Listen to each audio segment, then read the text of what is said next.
Hey there, everyone. If you're watching this, maybe you felt that quiet tension building up inside, the kind that makes everyday moments feel like a battlefield. You know, that silent storm we call social anxiety. It's like an invisible force that creeps into our lives without warning, turning simple interactions into overwhelming challenges. In a world where we're more connected than ever through apps and screens, especially here in 2025 with all these virtual meetups and endless social feeds, it's ironic how many of us feel more isolated than before. Studies are showing that nearly 1 in 5 young adults in the US and English-speaking countries are grappling with this, often without even realizing it's happening. But the good news: recognizing it is the first step toward freedom. And that's exactly what we're diving into today. Let me introduce you to Alex. He's 25, living in the hustle of New York City, that place where the streets buzz with energy and opportunities seem endless. On the surface, Alex looks like he's got it all together. A decent job in graphic design, a cozy apartment in Brooklyn, and a circle of friends who are always planning something fun. But beneath that, there's this undercurrent of unease that's been there since his college days. Growing up in a small suburb outside Philly, Alex was the quiet kid who preferred books over playground chatter. His parents meant well, but they pushed him to get out there more, which only made him retreat further. Fast forward to now, and that pattern has stuck around, manifesting in ways he never expected. Take a typical Friday night for Alex. His roommates are hyped about a rooftop party in Manhattan. Music, laughter, new faces. Sounds exciting, right? But for Alex, the invitation hits like a wave of dread. His heart races just thinking about it. What if I say something stupid? What if no one talks to me? These thoughts spiral, and before he knows it, he's crafting an excuse. Sorry guys, got a deadline. He ends up scrolling through his phone alone, watching everyone else's highlights on Instagram, feeling that pang of envy mixed with relief. It's not that he doesn't want to connect. It's that the fear of judgment feels paralyzing. And here's the thing: social anxiety isn't just about big events. It sneaks into the mundane, like ordering coffee at a crowded cafe. Alex would rehearse his order in his head a dozen times, only to mumble it and avoid eye contact, convinced the barista is judging his awkwardness. As the days blend into weeks, this pattern starts wearing him down. At work, team meetings become a nightmare. Alex has brilliant ideas for campaigns, but when it's his turn to speak, his mind goes blank. He sits there, palms sweaty, watching others shine while he fades into the background. It's exhausting, this constant internal battle. And in a city like New York, where networking is key to climbing the ladder, it's holding him back from promotions and collaborations he deserves. But Alex isn't alone in this. Millions of us in our 20s and 30s feel the same. Whether you're in London dodging pub small talk or Sydney navigating office chit-chat, social anxiety whispers doubts that make us question our worth. What makes it so tricky is how it disguises itself. It's not always the dramatic panic attacks you see in movies. Often it's subtler: a knot in your stomach during a phone call, or that urge to cancel plans last minute. For Alex, it started showing up in his relationships too. He'd ghost potential dates after one awkward text exchange, fearing rejection. Friends noticed he was pulling away, but he couldn't explain it without feeling exposed. It's like carrying a secret weight, one that makes you feel disconnected even in a crowd. But recognizing these signs early can change everything. It helps break the cycle of isolation, reminding you that you're not flawed, you're just navigating a common storm. As Alex's story unfolds, you'll see how this silent intruder affected his confidence, but also how he began to push back. It's a journey that mirrors so many of ours, filled with those aha moments that make you think, wait, that's me. And the beauty of sharing this is knowing you're not facing it solo. We've all got that inner voice sometimes, but learning to quiet it opens doors you didn't know existed. Stick with me as we explore how Alex started noticing the patterns, and maybe you'll spot some in your own life too. It's all about taking those small steps toward feeling seen and empowered. Alex's days in New York began to feel like a loop, where the city's vibrant energy only amplified his inner quiet. Morning started with promise: A quick jog in Prospect Park, earbuds in, blocking out the world. But as the subway rattled toward Manhattan, that familiar tightness in his chest would creep in. Crowded cars meant accidental eye contact, and Alex would bury himself in his phone, pretending to text furiously. It was his shield, a way to avoid the imagined scrutiny of strangers. Do they think I'm weird for not talking? He'd wonder, even though logically he knew no one cared. That's the sneaky part of social anxiety. It turns neutral situations into personal critiques.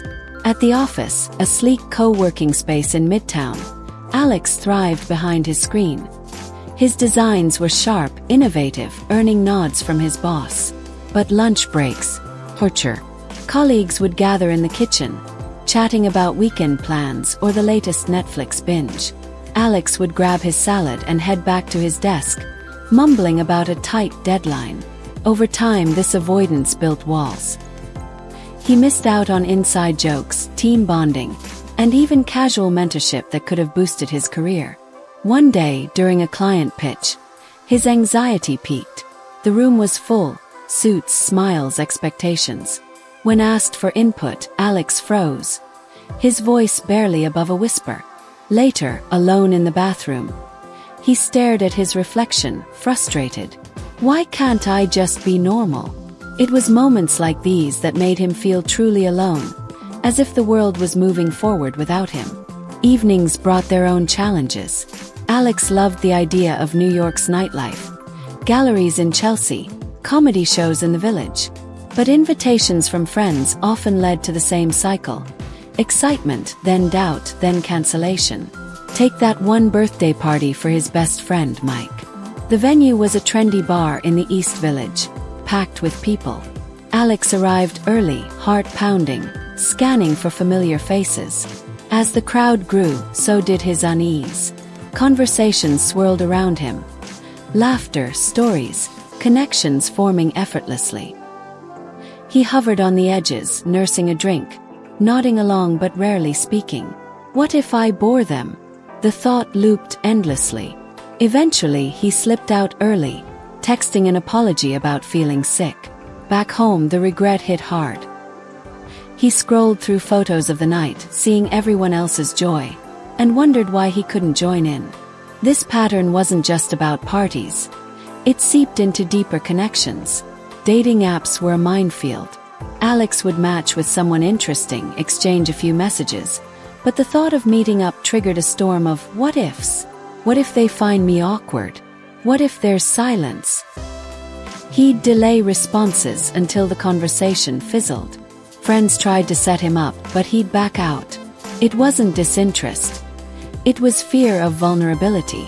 In a time when social media showcases everyone's perfect lives, Alex felt like an outlier, amplifying his sense of isolation. But here's where the education comes in.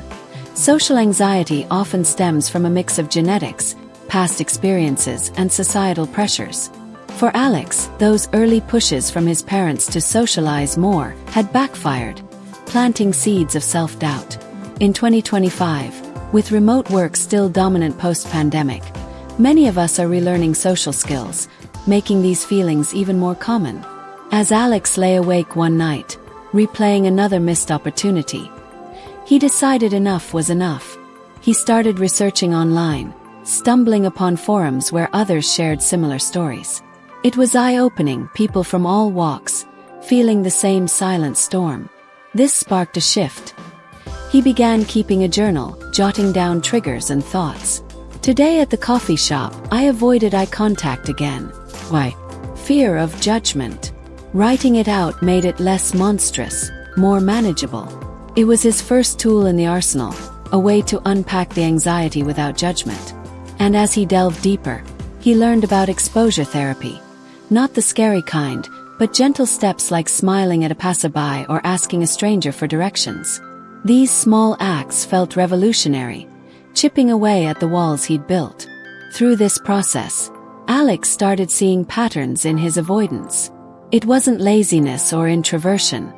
It was a protective mechanism gone overboard. Sharing this with you feels important because if you're nodding along, know that spotting these signs early can lighten the load. It's about reclaiming your space in the world, one interaction at a time. As Alex's journal filled up, so did his resolve, leading him toward real change that we'll explore further. With his journal becoming a daily companion, Alex found himself reflecting on how far the anxiety had woven into his routine. Mornings in Brooklyn now included a quick entry. "What am I avoiding today?" It was simple, but it shifted his mindset from reactive to proactive. The city, with its endless stream of people, became a testing ground rather than a threat. One crisp autumn day, he decided to try something small, chatting with his neighbor in the elevator. "Nice weather, huh?" The words tumbled out awkwardly, but the response was a friendly nod and a smile. No judgment, no catastrophe. It was a tiny win, but it sparked a sense of possibility. This is the heart of exposure therapy. Starting micro, building tolerance like a muscle. As weeks passed, Alex layered on more challenges. At work, he volunteered for a small presentation in a team huddle. His hands shook, thoughts raced, but he pushed through, focusing on his breathing, a technique he'd picked up from online resources. The feedback: positive. "Great ideas, Alex." It wasn't perfect, but it cracked the facade of fear. Social anxiety thrives in avoidance, feeding on what-ifs, but facing it head-on starves it. For Alex, this meant redefining success. Not flawless interactions, but showing up anyway. In a generation where we're bombarded with curated online personas, it's easy to feel inadequate. But remember, those feeds are highlights, not reality. Alex's story reminds us that everyone's battling something unseen. Evenings transformed too. Instead of defaulting to solitude, he accepted an invite to a low-key game night with a few friends. The anticipation built like a storm cloud, but he journaled through it. Worst case? I say something silly. Best case? I connect. Arriving, he focused on listening first, easing in with questions like, "How was your week?" It flowed naturally, and by the end, he was laughing genuinely. These moments accumulated, reducing the isolation that had once felt suffocating. Dating crept back in as well. He met someone through a mutual friend, and rather than overthink, he suggested a casual walk in Central Park. "Let's keep it light," he thought. The conversation meandered, with pauses that felt okay. It wasn't fireworks, but it was real. A step toward vulnerability without the weight of perfection. What Alex discovered was that social anxiety often links to deeper self-perceptions. His journal revealed patterns tied to childhood, where being the quiet one meant feeling overlooked. In therapy sessions he eventually sought, virtual ones accessible and stigma-free in 2025. He unpacked this, learning tools like cognitive reframing. Challenging "everyone thinks I'm boring" with "most people are focused on themselves." It's empowering, turning the narrative from victim to navigator. And for you watching, if this resonates, know it's okay to start small. That neighbor chat. It's exposure in action, rewiring your brain to see interactions as safe. As progress mounted, Alex noticed ripple effects. Confidence at work led to a project lead role, where his ideas shone. Friends commented on his glow-up, not realizing it was internal. The silent storm still whispered occasionally, but now he had an umbrella, tools to weather it. Sharing meals with colleagues became routine, no longer a dread. He even hosted a small gathering at his place, a milestone that once seemed impossible. These victories aren't about becoming extroverted. They're about authenticity, showing up as you are. In our fast-paced world, where mental health apps and communities are booming, resources are at your fingertips. Alex's path shows that with patience, change is possible, making the everyday feel less daunting. Building on those small triumphs, Alex's life in New York started to feel more vibrant, less shadowed by doubt. The journal evolved from a confessional to a roadmap, tracking not just setbacks but celebrations. Talked to 3 new people at the networking event. Felt alive. Entries like these reinforced his growth, turning anxiety from a monster into a manageable companion. Exposure therapy, in its gentle form, became second nature. A quick hello to the barista led to recognizing regulars, fostering a sense of community in the big city. It's these micro-connections that chip away at isolation, reminding us we're all in this human experience together. One pivotal moment came during a work conference in Chicago. Surrounded by industry pros, Alex felt the old familiar pull to hide. But armed with his tools, he approached a group, introducing himself with a genuine question about their projects. The conversation flowed, leading to a collaboration opportunity back home. "I did that," he thought, a quiet pride blooming. This is the benefit of early recognition. You catch the anxiety before it derails dreams. For young adults like us, juggling careers, relationships, and self-growth, it's a game changer. It reduces that gnawing loneliness, replacing it with empowerment. And if you're thinking, "But what if I fail?" Know that failure here is just data for your journal, a step toward mastery. Alex's story also highlights the ripple to personal relationships. With newfound ease, he deepened bonds with friends, sharing laughs over brunches without the mental exhaustion. Dating progressed too. He went on a few more outings, focusing on presence over perfection. One connection stuck, built on mutual understanding rather than performance. It's proof that facing social anxiety opens doors to authentic bonds, making life richer. In English-speaking hubs like the UK or Australia, where cultural norms emphasize independence, this can feel especially liberating, breaking free from the stiff upper lip to embrace vulnerability. Of course, it's not always linear. There were days when the storm returned, like after a tough rejection at work. Alex would retreat, but now briefly, using his journal to process. "This isn't about me, it's a moment." Therapy helped sustain this, offering professional insights without judgment. In 2025, with telehealth booming, accessing help is easier than ever. No stigma, just support. The key takeaway: spotting signs early, racing heart in crowds, avoidance patterns, lets you intervene, turning isolation into connection. And the advice: start with daily exposures like greeting a neighbor.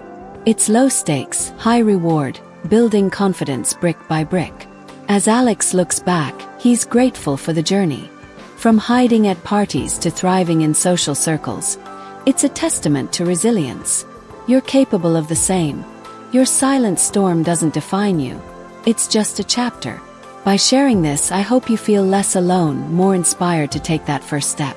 Remember, healing is a path, not a destination, and every small act counts.